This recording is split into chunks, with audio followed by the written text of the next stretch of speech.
Sometimes the mind notices something before you do. A shift in the room. A silence that feels wrong. You tell yourself it's nothing because that's easier. The people in tonight's stories did the same. Until they couldn't anymore. I'm LURK. Leave a like, subscribe, and let's begin.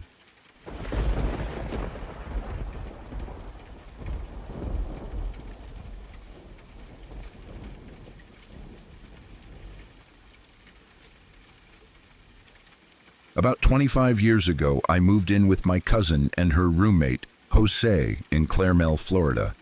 It was one of those packed suburban neighborhoods that didn't have much character.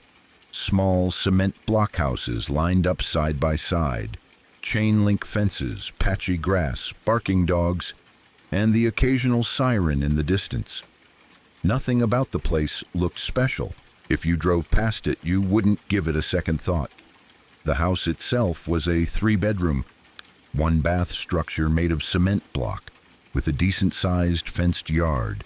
The rent was cheap, $50 a week if I remember correctly. It was clean enough and my cousin was already living there, which made it an easy decision. Jose worked with her at a pharmaceutical lab. He was quiet but polite, and he had 2 huge German shepherds that mostly stayed in the yard. Those dogs were intimidating but well-trained. They guarded the place like it was a fortress. We all worked full-time, so most days we barely crossed paths. A few minutes in the kitchen, maybe a quick hello in the hallway, but overall we got along fine. There was no drama in the house, no tension, just 3 young adults trying to get by. I lived there for about 6 months before everything changed. It happened on a weekend night when, by coincidence, all 3 of us were off work. We decided to invite some friends over. My cousin and I had regulars from the pool hall we hung out at. She and Jose invited a few co-workers from the lab. By the time everyone showed up, there were about 20 people in the house. Music was playing, people were drinking, laughing, the usual weekend energy of people in their 20s blowing off steam. It was loud but not out of control, just a good time. As the night wore on and people started slowing down, the conversation shifted. Somehow, like it always does late at night, we ended up talking about ghosts. One story led to another. Everyone had something to share. My cousin and I come from a family with plenty of strange stories, so we had our fair share to contribute. People were into it. The room got quieter as the stories got darker. Jose had been mostly silent the entire time. He just listened, leaning back in his chair. Finally, when the room settled into that expectant silence after someone finished a story, he spoke. "This house is haunted." The way he said it wasn't dramatic. It wasn't joking. It was calm and matter-of-fact. My cousin and I looked at each other and laughed. The only weird thing we'd ever noticed was Jose's big 20-pound house cat meowing at the empty hallway sometimes. That was it. Nothing else. But Jose didn't laugh. He said there was a presence in the house, that it didn't usually move around much, but it mostly stayed in the shed in the backyard. The shed. It was a tiny little pink wooden structure at the back of the yard.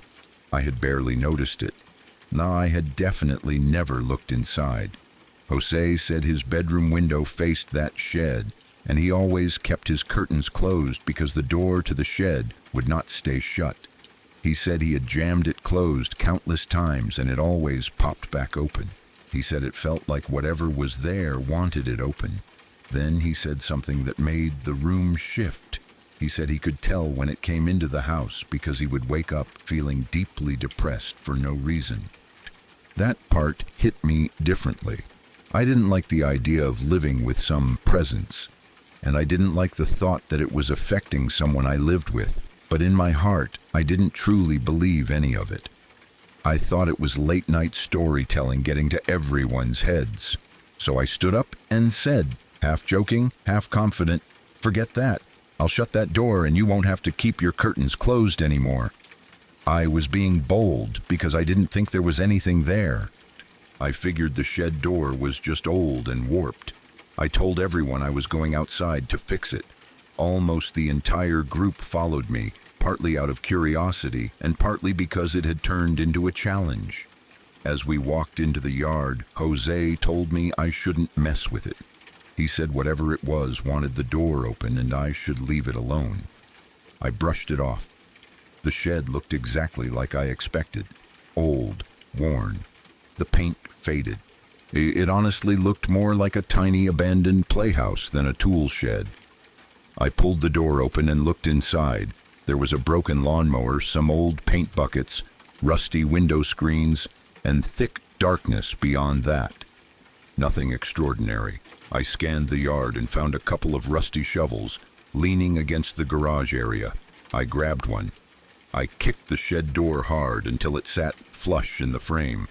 Then I took the handle of the shovel and wedged it under the door handle, pushing the blade end deep into the dirt so it acted like a brace. It was solid. That door wasn't going anywhere. Everyone saw it. Everyone confirmed it was secure. We went back inside. The night wound down. People left. By around 1 a.m., the house was quiet again.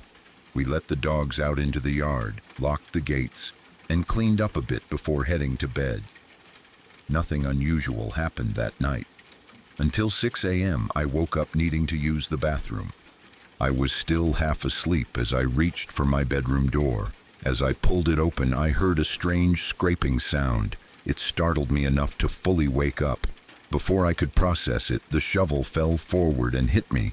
It fell from directly against my bedroom door. I froze. The shovel I had used to brace the shed door was leaning upright against my bedroom door from the outside. There was a small pile of dirt on the tile floor where the blade had been resting. My heart started racing so fast I felt dizzy. I ran through the house to the side door. It was locked. I ran outside into the backyard. The shed door was wide open. The shovel was no longer there because it had been inside against my door. I couldn't breathe properly. My chest felt tight. I ran back inside immediately. I pounded on Jose's bedroom door first, then my cousin's. I was terrified, but I was also furious. I was absolutely certain one of them had done it as a prank. When they opened their doors, the reactions told me everything. Jose looked confused at first. Then when I explained what happened, he started to cry.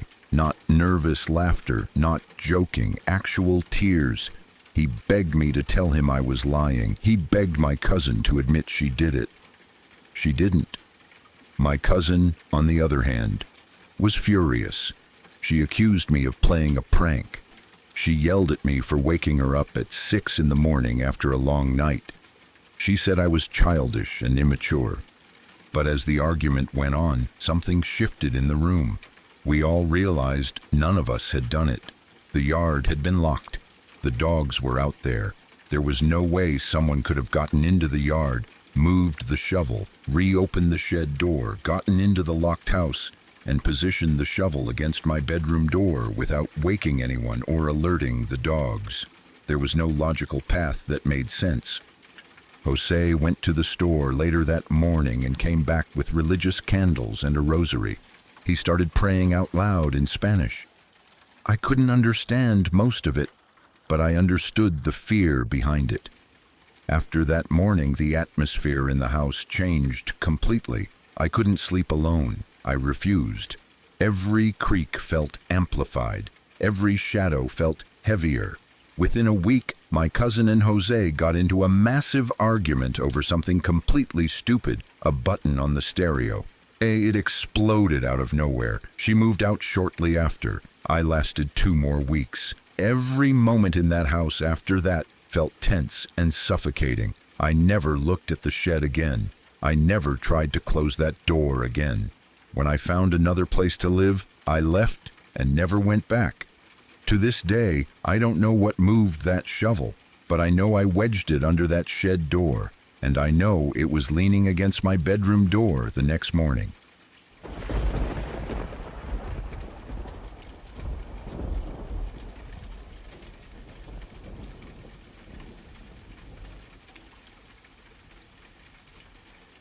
When I was a junior at the University of Massachusetts Amherst, I experienced something that still doesn't sit right with me, even years later. I've tried to explain it logically. I've replayed the events in my head more times than I can count. But no matter how I frame it, there's one part that refuses to make sense. That year, I had just transferred from Roger Williams University to pursue a degree in psychology. It was a big move for me academically and emotionally. I was excited but also nervous. I ended up rooming with my best friend, someone I've known since I was 12. I'll call them Mista. We had been through so much together already that living in a dorm side by side felt natural. We were staying in one of the dorms near Worcester Dining Hall. I honestly don't even remember the exact building name anymore. What I do remember is the room itself. Typical dorm layout, 2 beds, 2 desks, 2 closets, beige walls, fluorescent lighting. It wasn't glamorous, but it was ours. We had a close friend named Ramy, who was a year ahead of us. Ramy had always been into spiritual practices, tarot cards, energy readings, cleansing rituals, Ouija boards, though I personally never touched those because they make me deeply uncomfortable. I've always been interested in spiritual things too, but I also try to maintain a healthy level of skepticism. I don't jump to conclusions. I don't automatically blame the supernatural when something strange happens. At the beginning of that semester, Ramy offered to give me one of her old tarot decks. She warned me that sharing tarot decks can sometimes carry energy from the previous owner. She told me that decks bond to people and that passing them on isn't always a simple transaction. She said this particular deck had always felt off to her, like it carried something heavy. I laughed it off at the time. I didn't want to sound dramatic. I accepted the deck anyway. She told me to keep it under my pillow for a few nights, to bond with it, to let my energy connect with it.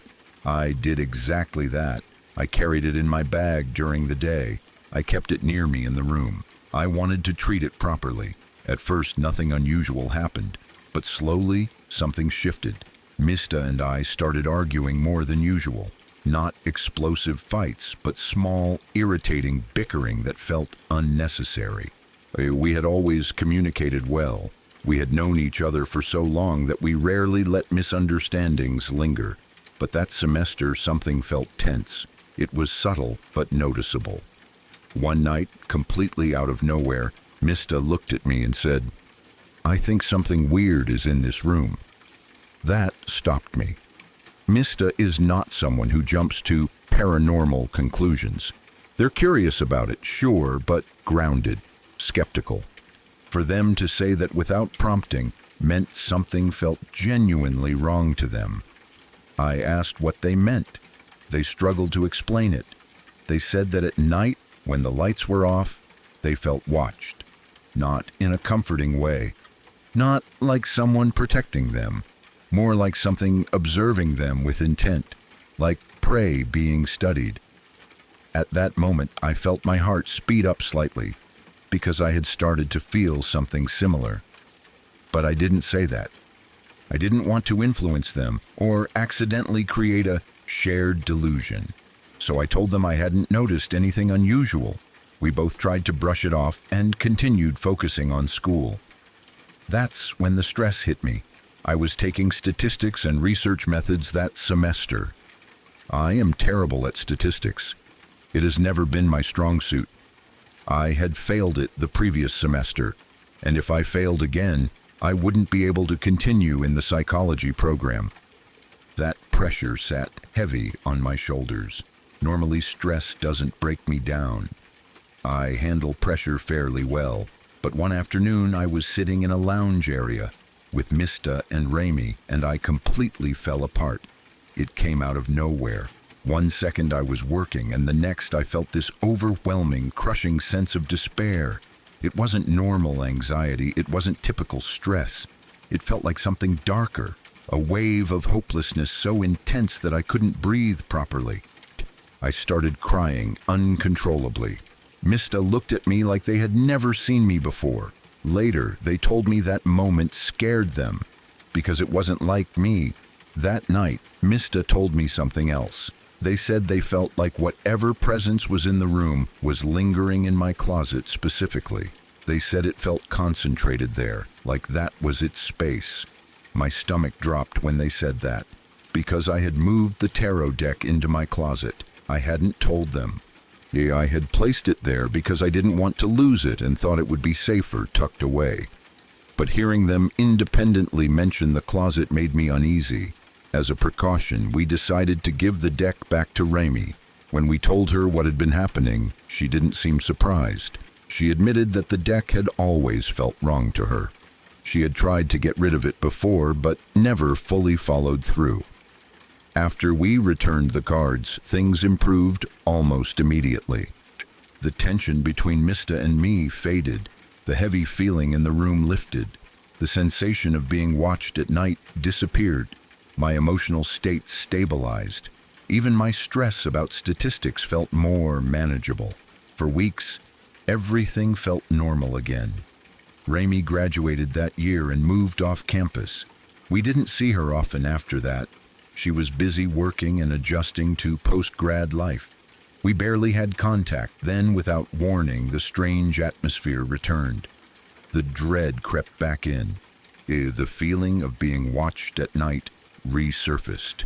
Mista and I began bickering again over trivial things. The heaviness in the room was undeniable. It didn't make sense. We hadn't seen Raimi. The cards were gone. We had returned them.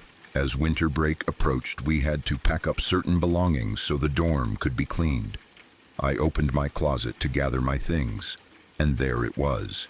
The tarot deck, sitting on the shelf exactly where I had originally kept it. I froze. I stared at it for several seconds, trying to process what I was seeing. There was no logical explanation. We had physically handed that deck back to Raimi weeks earlier. We hadn't seen her since. She didn't have access to our dorm room. Mista came over when they saw my expression. I pointed at the shelf. They went pale. We both knew what it was. We both remembered giving it back. The cards didn't move themselves. Someone would have had to physically place them there. But who? We hadn't given anyone access to the room. There were no signs of forced entry, no missing belongings, nothing disturbed. We didn't even try to return the deck this time. We didn't want anything to do with it. Instead, we took it and left it somewhere on campus. I won't say exactly where. We just left it, walked away, didn't look back. After that, everything stopped again. The tension lifted, the dread faded, the arguments ceased. To this day, neither of us can explain how the deck returned to the closet. We have discussed it countless times. We replay every step. We question our memory, but we both distinctly remember giving it back. And even now, years later, Mista occasionally brings it up. We both get quiet when we do, because no matter how rational we try to be, that one detail refuses to fit into any logical framework. I haven't had experiences like that since. No lingering presences, no unexplained returns of objects. But that semester at UMass still lingers in my mind like a question mark I can't erase. What unsettles me most isn't the idea of spirits or energy. It's the physical reality of the deck appearing where it shouldn't have been, and the fact that neither of us can explain how it got there.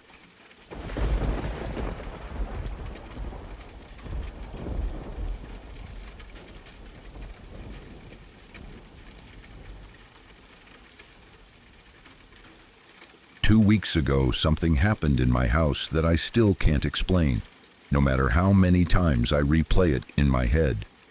I woke up at 5 a.m. for work, just like I always do. My alarm went off. I rolled out of bed, half awake, already thinking about coffee and the long day ahead. Nothing felt unusual. The house was quiet. My wife and kids were still asleep. Everything seemed normal. I walked into the kitchen, and that's when I stopped dead in my tracks. Every single cabinet door was open. Not one or two, not a couple by accident, every cabinet, and I have a lot of cabinets, at least 20 doors, maybe more. Upper cabinets, lower cabinets, the ones above the fridge, even the small narrow ones in the corner, all wide open like someone had walked through the kitchen and deliberately pulled each one open. For a second, I just stood there staring. It didn't make sense. I'm not the kind of person who leaves cabinets open.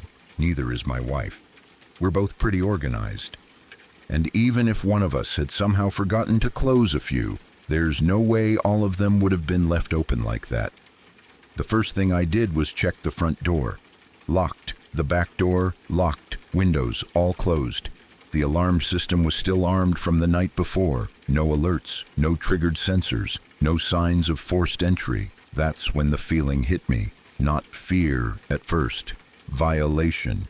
It felt like someone had been in my house while we were sleeping. Like someone had walked through my kitchen, touching things, opening doors, moving through our space. The thought made my stomach tighten. I went through every possible explanation in my head. Maybe I had woken up in the middle of the night and opened them myself. Sleepwalking? But I've never sleepwalked before. And even if I had, why would I open every cabinet in the kitchen and then go back to bed? I asked my wife later that morning if she had gotten up during the night. She looked at me like I was crazy. She hadn't. She hadn't heard anything either. This wasn't even the first time something strange had happened in the house. A while back, we had an incident with the door that leads from the laundry room into the garage. It was the middle of the night when the alarm suddenly went off. That sound jolts you out of sleep instantly.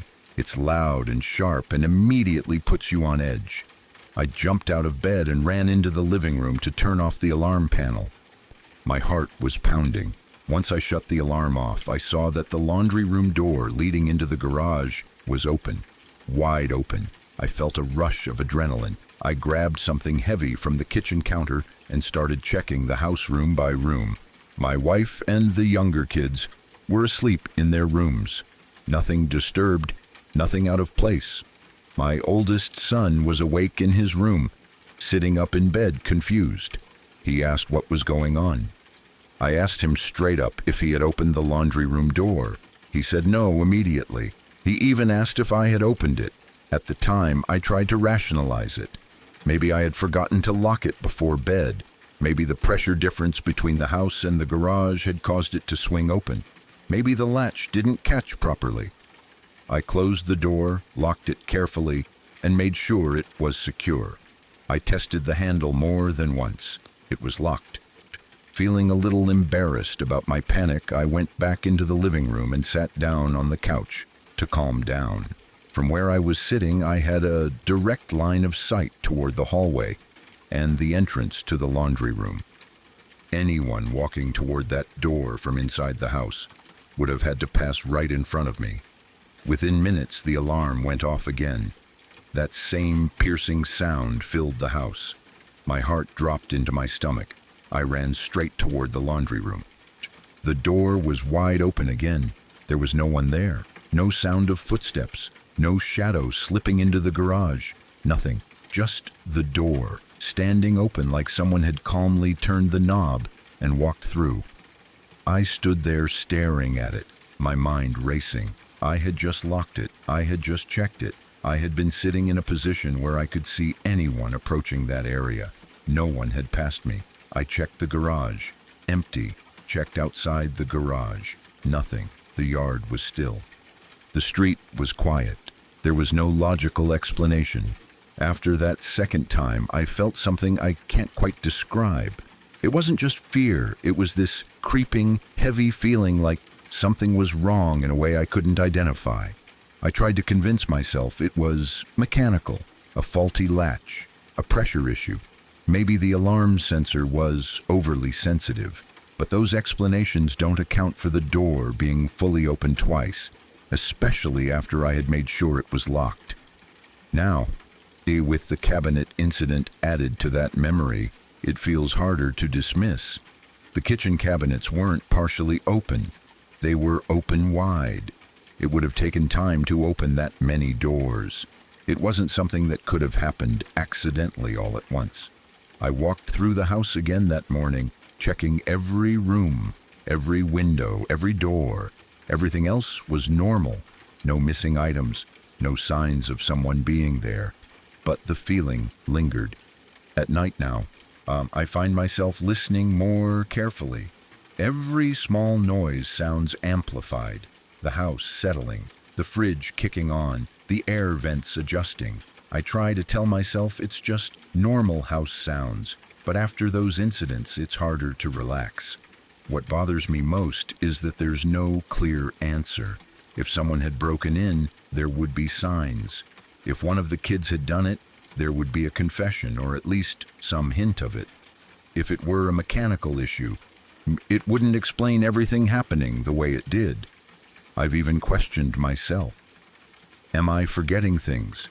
Am I doing something in the middle of the night and not remembering it?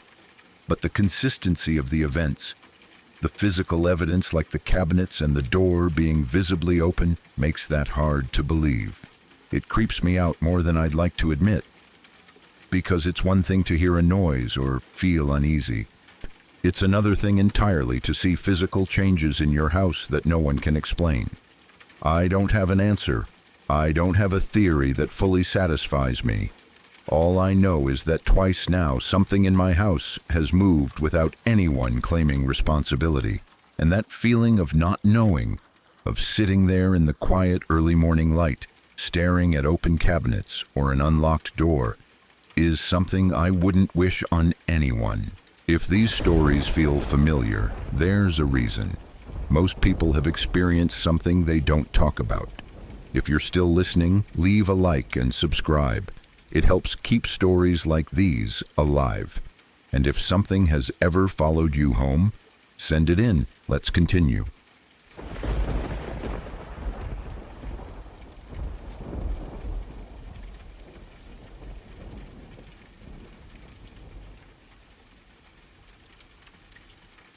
When I lived in Fall River, Massachusetts, I stayed in an apartment complex that had a long and heavy history. The building had originally been a Catholic orphanage many years ago. After that, it had been turned into a school. Eventually, it was renovated again and converted into apartments. Even before I moved in, I remember feeling curious about its past. There's something about buildings that have housed so many lives, especially children, that makes you wonder what might still linger there. So the complex itself was not a pleasant place to live. The owners barely maintained it. The hallways often smelled like dog urine because some tenants would let their pets relieve themselves inside instead of taking them outside. There were frequent arguments, sometimes escalating into violence. Police cars and ambulances showed up so regularly that it almost became background noise. If I heard sirens outside at night, I didn't even bother looking out the window anymore. It was simply part of living there. I lived on the third floor. At the time, I didn't think much of that detail, but it would later feel significant. I shared my apartment with my roommate and our 2 cats. The cats were affectionate and playful, and they brought some comfort to the space. However, from early on, I began noticing strange behaviors from them. They would suddenly freeze and stare at empty corners of the room. Sometimes their heads would track something invisible moving across the ceiling or along the wall. At first, I brushed it off as typical cat behavior. Cats see things we don't, or at least that's what people say. But over time, it started to feel more intentional. It didn't seem random. It seemed like they were following someone. One of my friends from college came to visit not long after I had moved in. She had always been sensitive to what people describe as spirits or energies. I had heard her talk about similar experiences before, so when she arrived, I didn't mention anything unusual about the apartment. I wanted her reaction to be natural. The moment she stepped inside, her demeanor shifted. She became quiet and observant, scanning the space as if listening to something I couldn't hear. After a few minutes, she pulled me aside and said she felt a strong presence on the third floor. She didn't know what it was exactly. But she said it felt concentrated around my unit. She described it as a young girl, timid but curious. She even gave her a name, Sarah. I remember laughing it off at first, partly because it felt surreal and partly because humor was easier than fear. My friend told me that this presence didn't feel negative. It didn't feel malicious. It felt almost playful. She said that Sarah seemed to think I was funny. I have a habit of talking to myself. I don't do it in a dramatic way.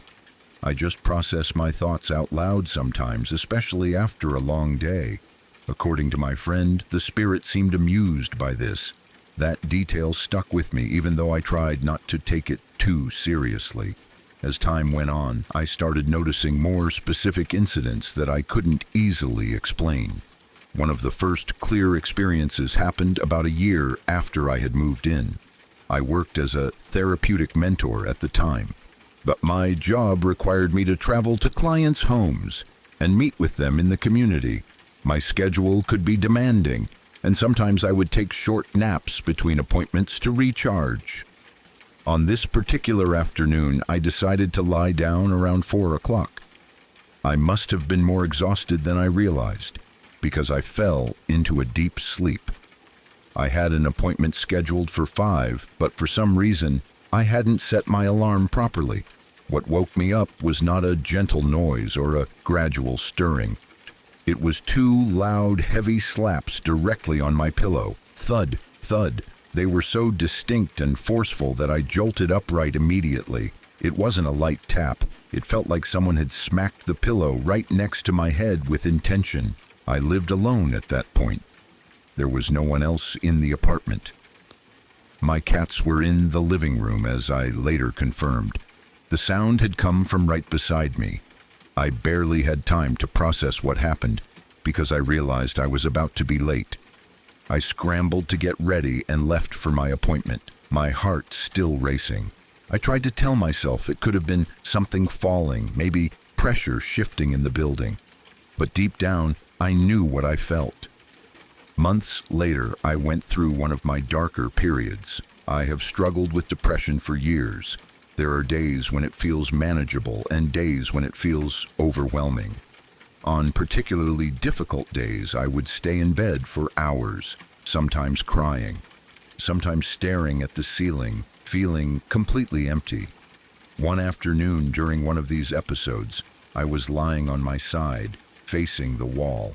I felt exhausted emotionally. I wasn't scared of anything. I was just drained. That's when I felt a hand on my back. It wasn't heavy. It wasn't aggressive. It was slow and gentle, like someone rubbing small circles to comfort me. The touch felt steady and deliberate. It moved across my shoulder blades and down my spine in a soothing rhythm. I should have been terrified. I should have jumped up or screamed, but I didn't. In that moment, I wasn't afraid. I was too emotionally raw to react with panic. I simply accepted it.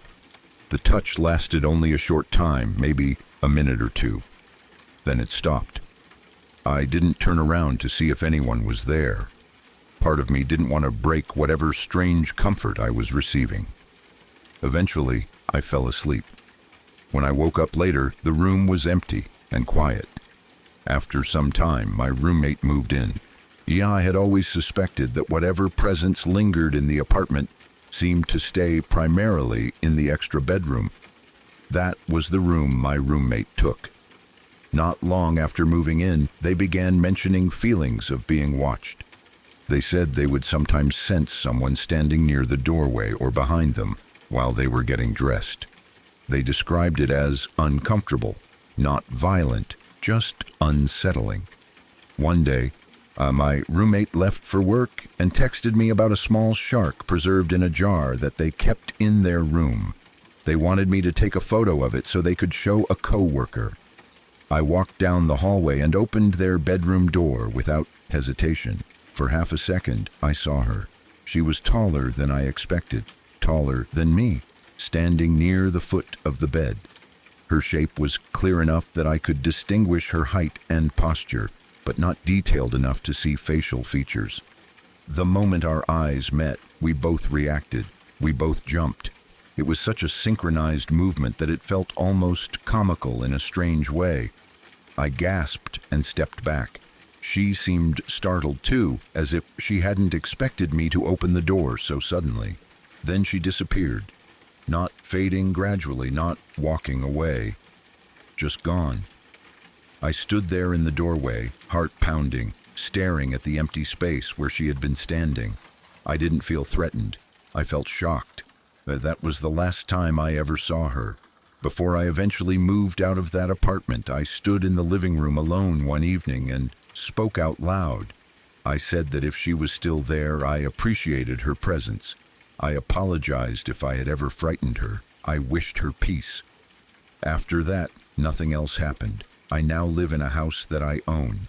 It feels different, calm, grounded. I don't sense anything unusual there. No watching, no unexpected touches, no sudden slaps on pillows. Looking back, I don't know what to make of those experiences.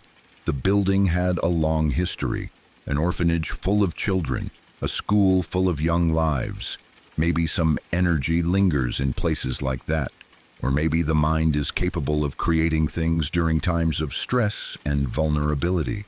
All I know is that what I experienced felt real. The sounds, the touch, the sight of someone standing there who vanished as quickly as she appeared. I have other stories from different times in my life, including experiences in college where I felt something darker and heavier attached to me and my best friend.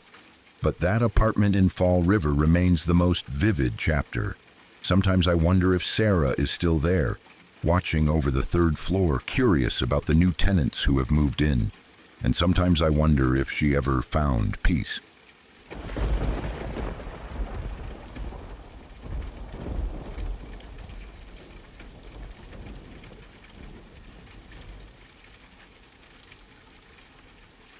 A few nights ago, something happened that I still cannot explain. And even now, when I think about it, I feel that same cold pressure in my chest that I felt lying in the dark. I wish I could tell myself it was just a strange animal, or my imagination playing tricks on me, but the memory is too clear, too sharp, too real. It started in the most ordinary way possible, which somehow makes it worse. I woke up in the middle of the night with that familiar, uncomfortable feeling that forces you out of bed whether you want to get up or not. The house was silent, completely still. When you wake up at that hour, it feels like the world has paused. No cars passing, no voices, no movement, just the quiet hum of the house breathing around you. I didn't even check the time, but I know it had to be somewhere between 2 and 3 in the morning. That deep part of the night when everything feels heavier. I walked down the hallway to the bathroom, half asleep, my eyes barely open. I handled my business and went back to my room, expecting to slide under the covers and fall right back asleep. Normally, I can fall asleep quickly, but that night was different. As soon as I got back into bed, I felt awake, not fully alert, but restless. My body was tired, but my mind wouldn't settle. I stared at the ceiling in the dark, listening to the small sounds houses make when everyone is asleep. The soft ticking of something cooling down, a faint creak in the walls. That's when I heard it. At first, I thought I imagined it. It was faint and distant, almost blending in with the silence. But then it came again, louder this time, a long, drawn-out sound that made my entire body tense. It was like sobbing and howling mixed together into one awful cry. It didn't sound like a bark. It didn't sound like a scream. It sounded like something grieving, something in pain. The sound seemed to be coming from beyond the canals, 2 streets away from our house. We live at the edge of a suburban area. There are houses around us, streetlights and sidewalks. But once you go past the canals, there's nothing but open fields for miles and miles. Flat land stretching into darkness. During the day, it feels peaceful. At night, it feels endless. The howl rose again, echoing across that empty space. It carried in a way that made it impossible to tell how far away it actually was. It wasn't right outside my window, but it wasn't far enough to ignore either. It felt close enough to matter. I lay there frozen, trying to decide what I was hearing. My brain immediately searched for logical explanations. A coyote, maybe. We have coyotes around here. I've heard them before. They yip and bark, sometimes in groups. But this wasn't that. Coyotes sound sharp and frantic. This was slow, heavy, almost emotional. Then I thought maybe it was a cougar. I've heard that mountain lions can make sounds that resemble a woman screaming. That thought alone made my stomach tighten. But even that didn't quite match what I was hearing. This wasn't a sharp scream. It wasn't a sudden cry. It was drawn out, like something pouring out its grief into the night. The sound came again, and this time it lasted longer. It started low, then rose into a haunting pitch before fading slowly. I could feel goosebumps spreading across my arms. There's something about certain sounds that trigger something deep inside you, something older than logic. This was one of those sounds. I remember pulling my blanket up higher around my shoulders, even though I wasn't cold. I didn't move. I didn't turn on the light. I just listened. It happened again and again. Not constantly, but enough that I couldn't dismiss it as random. Each time the cry seemed slightly different, but always with that same heartbreaking tone. It felt wrong in a way I can't fully explain. Not just strange. Wrong. I thought about waking someone up, but what would I say? There's something howling outside. It sounded too dramatic, too unbelievable. So I stayed there alone with it. Eventually, after what felt like a long time, the sound stopped. It didn't fade gradually into silence. It simply ended. One moment it was there, and the next, nothing. The silence afterward felt thick and unnatural. I kept waiting for it to start again, bracing myself for another cry. It didn't. Even though it had stopped, I couldn't relax. I kept staring at the window, even though it was closed and covered. My mind kept replaying the sound over and over. I tried to convince myself it was just an animal I wasn't familiar with. I tried to categorize it, to label it. But nothing fit. Before I finally attempted to sleep again, I got up and checked my window to make sure it was locked. I don't know why that felt necessary, because whatever made that sound wasn't trying to break in, but I needed to feel some sense of control. I needed to know there was a barrier between me and the darkness outside. The next morning, I told my mom about it. I described the sound as clearly as I could. As I spoke, I noticed her expression change. She didn't laugh. She didn't brush it off. Instead, she looked serious. Without saying much, then she grabbed her phone and searched for something on YouTube. After a few seconds, she turned the volume up and played a video. The sound that came out of her phone made my heart skip. It was almost identical to what I had heard the night before. The same long, eerie cry. The same rising and falling tone. The same unsettling mix of sobbing and howling. The video was labeled as a recording of a Bigfoot cry. I felt a chill run through me immediately. I don't even like talking about that topic. The Bigfoot has always been something people joke about. A campfire story, a blurry video online. Not something that feels real. But hearing that sound again, matching my memory so closely, made everything feel heavier. We sat there in silence for a moment after the video ended. I wanted to dismiss it right away. Just because a video claims to be something doesn't mean it is. Anyone can upload a sound and give it a name. So later that day, I did my own research. I searched for recordings of coyotes, cougars, foxes, and other wildlife common in our area. I listened to clip after clip, sometimes with headphones to catch the details. Some of them were strange, some were even creepy, but none of them matched what I had heard. Coyotes were too sharp. Foxes were too high-pitched. Cougars sounded more like screaming than sobbing. None of them had that deep, almost sorrowful quality. The fields beyond our neighborhood suddenly felt different to me. During the day, they look harmless. Just land and sky. But at night, when you can't see more than a few feet ahead, they feel like a doorway to something unknown. What bothers me most isn't the idea of what it might have been. It's the feeling I had when I heard it. That instinctive sense that I wasn't supposed to hear it, that it wasn't meant for me. It didn't sound like an animal hunting. It didn't sound territorial. It sounded emotional, and that's what makes it hard to ignore. Since that night, I've found myself listening more carefully when it gets dark. Every time the wind moves through the trees, I pause. When a dog barks in the distance, I hold my breath for a second longer than I used to. I haven't heard the cry again. Not yet, but sometimes, late at night, when everything is quiet, I almost expect it. And here's the part that really unsettles me. If that recording my mom found truly matches what I heard, then that means someone else, somewhere else, heard the same thing, recorded it, shared it, which raises a question I can't shake. If it wasn't a coyote, if it wasn't a cougar, if it wasn't something ordinary, then what was standing out there in those fields crying into the darkness? And why did it sound so human?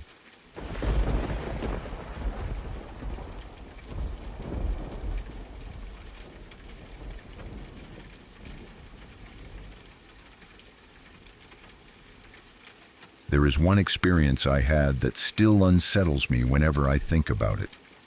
I have had nightmares before, like most people have. I have woken up startled, shaken, even sweating a little. But this was something entirely different. This felt real in a way that no dream should ever feel real. It felt physical. It felt dangerous. It felt like I was genuinely dying. The dream started in a way that didn't immediately feel like a nightmare. I was driving. That was the first thing I remember clearly. I was behind the wheel of my car, moving along a road that looked normal enough. There was nothing strange or surreal about it at first. No monsters, no impossible landscapes, just a regular road and a regular drive. Even inside the dream, I had this faint awareness that something was off. It was like that strange state where you know you are dreaming, but you are still trapped inside it. I remember thinking, this is a dream. I'm dreaming right now. Yeah, but no matter how much I recognized it, I couldn't wake myself up. Then suddenly, without warning, the car veered off the road. I didn't see it coming. There was no time to brake. One moment I was driving straight, and the next I was plunging forward. The car went straight into a lake. The impact with the water was immediate and violent.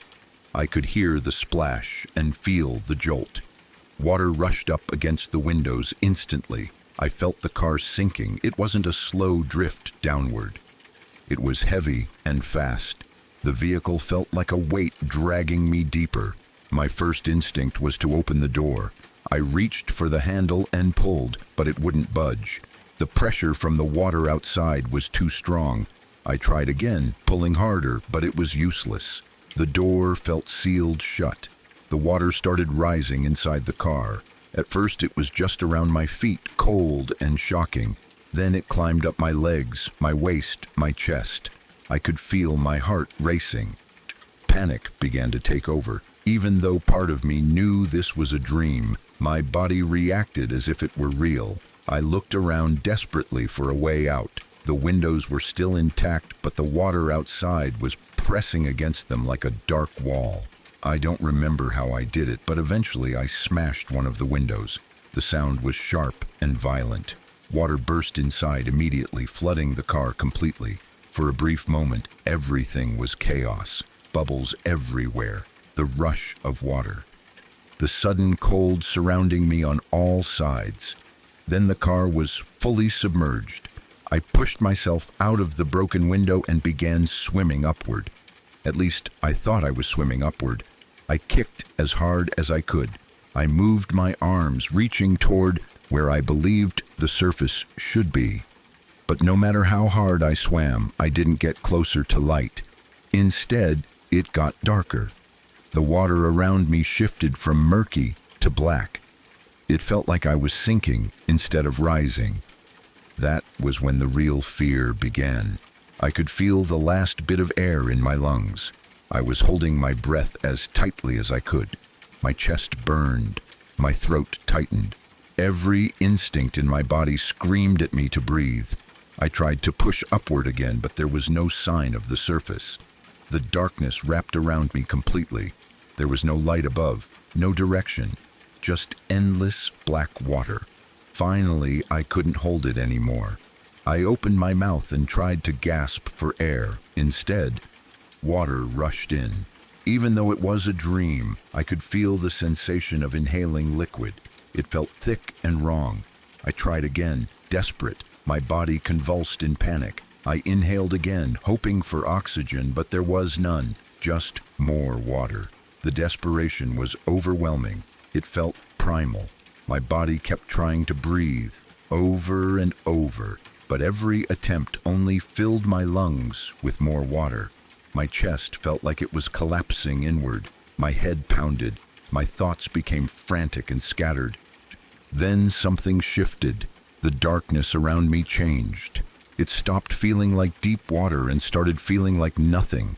It wasn't the darkness of a lake anymore. It was just emptiness, a void. But even in that void, my body kept fighting. It kept trying to breathe. My chest kept heaving even though there was no air to take in. Eventually, I reached a point where I realized there was nothing I could do. No matter how hard I fought, no matter how desperately I tried to breathe, it wasn't working. So I stopped fighting. I relaxed completely. And in that exact moment, I woke up. I was in my bed. But it didn't feel like relief right away. It felt like I had just survived something real. My entire body was drenched in sweat, not just damp, not just uncomfortable. The sheets were soaked to the point that they were dripping onto the floor.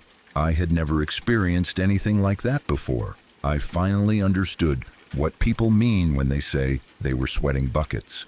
It was literal.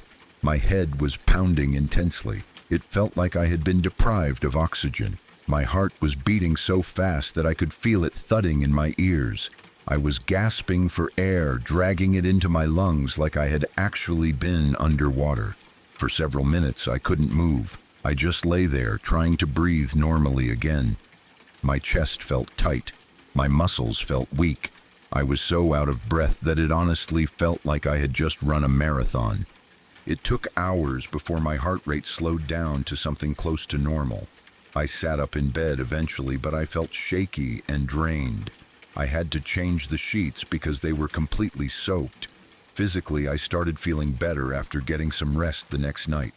But mentally, I was a mess for days. The dream replayed in my mind constantly. The feeling of sinking, the darkness, the desperate gasping for air. It all felt too vivid, too detailed. I kept questioning whether something had happened while I was asleep. Had I stopped breathing for a moment? Was it sleep apnea? Was my body reacting to something physical that my mind turned into a drowning scenario? The lack of oxygen sensation in the dream was what bothered me most. The pounding headache when I woke up. The intense breathlessness. It all felt connected. For days, I felt unsettled, like my brain had crossed into a place it wasn't supposed to go. I found myself afraid to fall asleep again, worried that I might experience something similar. Eventually, I centered myself again. I reminded myself that dreams can be powerful, that the body can respond intensely to stress, anxiety, or even random neurological activity during sleep. But even now, when I think about it, I remember the exact moment I stopped fighting and let go in that dark water. And I can't shake the feeling that if I hadn't relaxed in that dream, I might not have woken up when I did.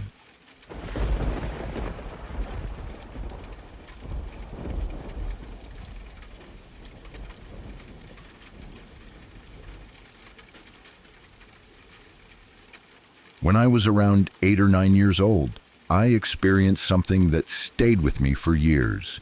Even now, when I think back to it, I can still feel the same rush of fear that ran through me that night. At the time, my younger sister and I shared a bedroom. We slept in bunk beds, and we would switch turns sleeping on the top bunk. That week, it was my turn. I always liked being up there. It felt like my own little space, like I was higher than everything else in the room, safe and in control. Now, our bedroom door was usually left open at night. My parents preferred it that way so they could hear us if we needed anything. Across the hallway was my older sister's room. From the top bunk, if I lifted my head just slightly, I could see straight through our doorway and into the hallway. If I leaned a little, I could even see part of my older sister's door. One night, I was sleeping peacefully when I suddenly woke up. There was no loud noise that I remember, no bad dream, no one calling my name. My eyes just opened and instantly something felt wrong. The room was dark, but not completely black. There was enough faint light from somewhere in the house to outline shapes. I slowly lifted my head from the pillow. That's when I saw it. Standing in front of our open bedroom door in the hallway was a very slim shadow figure. At first, my brain tried to make sense of it. Maybe it was my mom checking on us. Maybe it was my dad walking down the hallway. But the shape didn't look right. It was too thin, too tall, and it wasn't moving at all. The shadow was facing away from me at first. It wasn't looking into my room, it was staring into my older sister's bedroom. It stood completely still like a statue.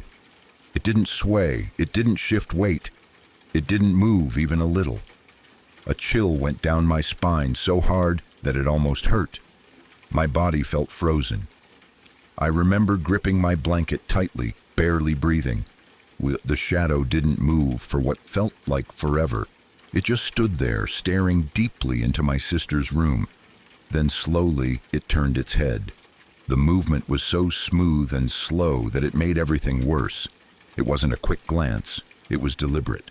The head rotated until it was facing directly toward me. I felt it looking at me. I couldn't see eyes. I couldn't see a mouth. I couldn't see any features at all. It was just a dark shape, but I was sure it was making eye contact. That feeling was so strong that my heart began pounding immediately. I wanted to scream. I wanted to call for my mom. I wanted to wake up my sister sleeping below me. But another thought took over my mind completely. If I make a sound, it will hurt me. At that age, that thought felt absolutely real. I was convinced that if I made even the smallest noise, if I shifted too loudly, if I gasped, it would rush into the room and kill me. So I pulled the blanket up over my face. My heart was beating so loudly I was scared it could hear it. My body felt stiff and tense. I didn't move a muscle. I tried to breathe slowly, but every breath felt too loud. What felt like 10 long minutes passed. It could have been less, but in that moment, time stretched in a way I had never felt before. Every second felt like a minute. Finally, I gathered the courage to peek. I lowered the blanket just enough to see. The shadow was still there. But this time, it wasn't just its head turned toward me. Its entire body was now facing me. I hadn't seen it move its body. I hadn't heard footsteps. It had simply rotated and was now fully facing me. It was still completely still, not a twitch, not a shift, just standing there in the hallway, staring at me. The fact that I couldn't see its face made it worse. There were no features, no expression, just darkness shaped like a person. That emptiness made my imagination fill in the worst possibilities. My heart was pounding so hard that my chest hurt. I felt adrenaline rushing through me. I was in a silent panic. I didn't know what to do. Then I had an idea. I slowly pretended to turn over, the way people do when they're asleep. I shifted my body carefully, trying to look natural, like I had never woken up. I hoped that if it thought I was asleep, it would leave. After turning slightly, I looked up at the wall above me. I had a poster of injustice, Gods Among Us. like a fighting video game with superheroes. Superman was on that poster. In that moment, I stared at Superman's face and silently prayed that he would somehow come save me. I wasn't thinking logically. I just needed something strong to believe in, something bigger than whatever was standing in the hallway. Eventually, somehow, I drifted back to sleep. I don't know how my body managed it, but exhaustion must have taken over. When I woke up in the morning, sunlight filled the room. The hallway looked completely normal. There was no shadow, no figure, nothing unusual. For years, that memory stayed with me. It still scares me when I think about it. The image of that tall, slim shadow standing in the hallway, turning its head slowly toward me, felt too real to be just a dream. But one day, much later, I found out the truth. My sister, who slept on the bottom bunk, told me something. She said that on that night, she had woken up feeling thirsty and decided to go get some water. When she got out of bed and stepped into the hallway, the floor made a loud creaking noise. She froze immediately. She told me she was terrified that she had woken me up, or our older sister, or our mom. So she just stood there, completely still, afraid to move. She stood there in the hallway, frozen, not daring to take another step. When she told me that, everything clicked. The slim shadow figure, the stillness, the slow turning of the head, the fact that it never moved closer, the silence. It wasn't a shadow creature. It was my sister standing in the dark hallway, frozen in fear of making more noise. And when she slowly turned her head toward me, it was probably because she realized I had woken up. All those years, I had carried that fear with me, convinced I had seen something supernatural, but it was just my sister. Even knowing the truth now, that night still feels intense in my memory. The fear was real. The adrenaline was real, the pounding heart, the silent panic, the prayer to Superman. Sometimes when we're young, our minds fill in the darkness with monsters. And sometimes the monster in the hallway is just your sister, too scared to move. If tonight's stories stayed with you, leave a like. Subscribe if you're drawn to the quiet kind of horror, the kind that doesn't need to shout. Some things don't chase you, they just wait. This is LURK. I'll see you next time.